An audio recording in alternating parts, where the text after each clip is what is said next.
بسم الله الرحمن الرحيم. ازيكم عاملين ايه؟ يا رب دايما تكونوا باحسن صحة وباحسن حال.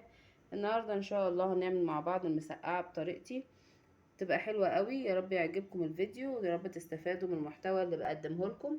الطريقة سهلة جدا وحلوة قوي قوي، بتبقى النتيجة حلوة قوي والطعم جميل.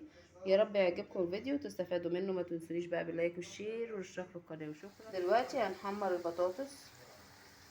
دلوقتي بقى هنقلي البتنجان.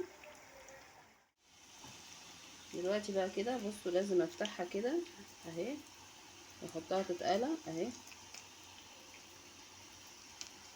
كده.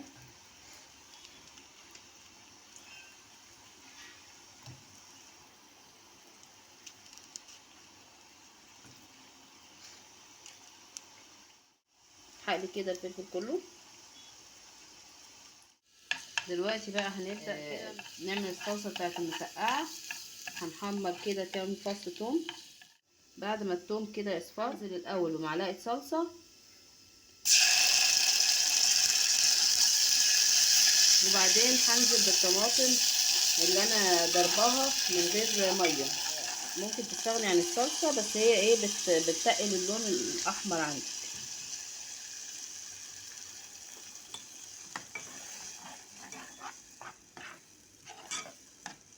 هسيبها بقى تغلي مع نفسها كده، ولما تتسبك هحط لها البهارات بتاعتها.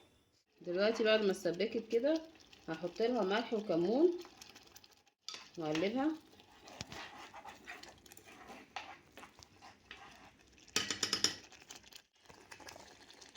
وهحط لها معلقه خل صغيره كده واقلبها بيها واطفي.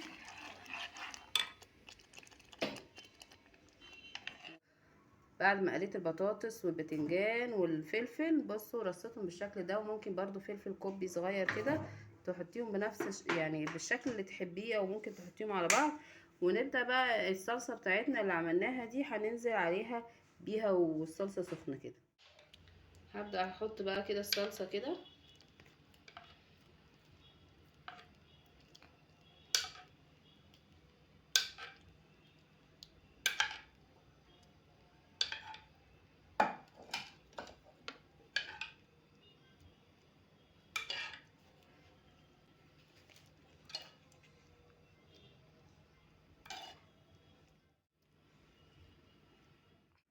زي ما انتوا شايفين بقى شكلها. عايزه اقول لكم حلو قوي، طعمها بيبقى حلو قوي.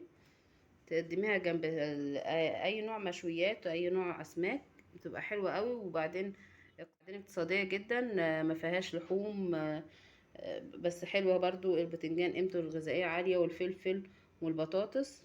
يا رب يعجبكم الفيديو وتستفادوا منه. ما تنسونيش بقى باللايك والشير والاشتراك في القناه وشكرا. والسلام عليكم ورحمه الله وبركاته.